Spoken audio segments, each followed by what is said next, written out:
I will now show you the step to install DK switch. First, remove the two screws and take out your old switches. Now you have to find out which one is the live input wire. There are two ways to find out. Number one is use inspection. See which one has a looping. And in this example, you can see the yellow wire has the looping. This is normally the live wire.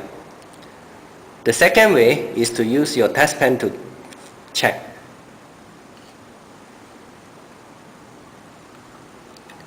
The one with light is the live wire. Without live, the light is off.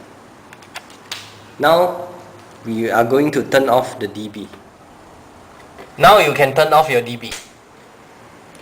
Now insert all the wire into load 1, 2, 3 and insert the live wire into this hole and screw it.